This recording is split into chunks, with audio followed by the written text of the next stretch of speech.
নমস্কার, Assam prime network থেকে আমি ইন্দ্রাণী আপনাদের স্বাগত জানাচ্ছি। আজ মহাশিবরাত্রি, ভক্তি, ত্যাগ, সংযম ও আত্মশুদ্ধির মহাপবিত্র দিন। ফাল্গুন মাসে কৃষ্ণপক্ষে চতুর্দশী তিথিতে সারা দেশ জুড়ে কোটি কোটি ভক্ত ভগবান শিবের আরাধনায় নিমগ্ন। বিশ্বাস করা হয় এই পবিত্র তিথিতেই মহাদেব লিঙ্গরূপে আবির্ভূত হয়ে সৃষ্টির কল্যাণ, সংহার ও পুনর্জাগরণের চিরন্তন বার্তা দিয়েছিলেন। রবিবার বিকেল 5টা 4 মিনিটে চতুর্দশী তিথির সূচনা হয়েছে। ভুবন তীর্থে পবিত্র স্নান ও পূজার মাধ্যমে শুরু হয়েছে শিব আরাধনা। চতুর্দশী তিথি শেষ হবে 16ই ফেব্রুয়ারি বিকেল 5টা 34 মিনিটে। এই সময়টুকু ভক্তদের কাছে অত্যন্ত শুভ ও পুণ্যময় বলে মানা হয়। উপবাস, জপ, ধ্যান, রুদ্রাভিষেক ও সারা রাত জেগে ওম নমঃ শিবায় ধ্বনিতে মুখরিত হয়ে ওঠে মন্দির প্রাঙ্গণ ও পরিবেশ। শিব চতুর্দশী উপলক্ষে ভুবন তীর্থে নেমেছে অগণিত ভক্তের ঢল। দুর্গম পাহাড়ি পথ বেয়ে হর হর মহাদেব ধ্বনি তুলতে তুলতে হাজার হাজার ভক্ত ভুবন পাহাড়ে আরোহণ করছেন। কষ্ট, ক্লান্তি ও প্রতিকূলতাকে তুচ্ছ করে একনিষ্ঠভাবে ভক্তিভাবে সকলেই ছুটে চলেছেন মহাদেবের দর্শন লাভের আশায়। এই আরোহণ যেন শুধু পাহাড় চড়াই নয়, আত্মারও এক আধ্যাত্মিক যাত্রা। অহংকার থেকে বিনয়ের দিকে, অন্ধকার থেকে আলোর পথে।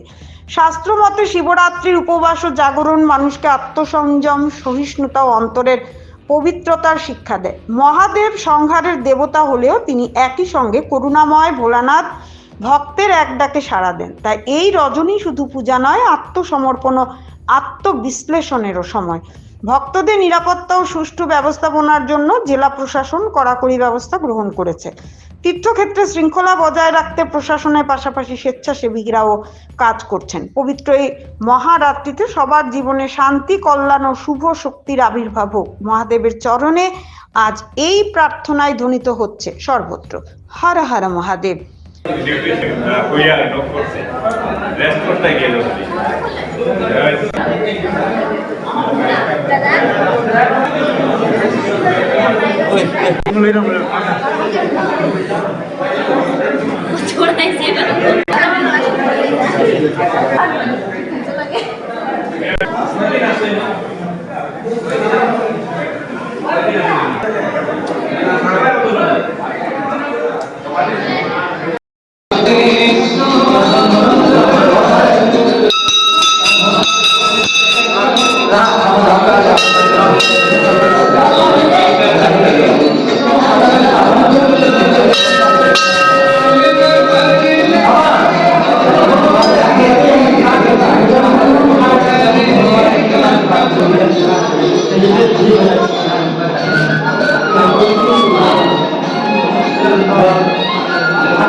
नोटिस नहीं बालूगिरा है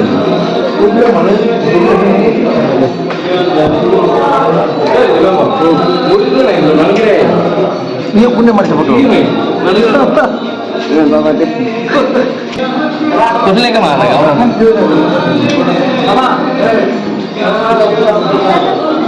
एक मिनट भालो भालो बहुत कष्ट है बाबा तो जाते हो नहीं है अब आ रही है।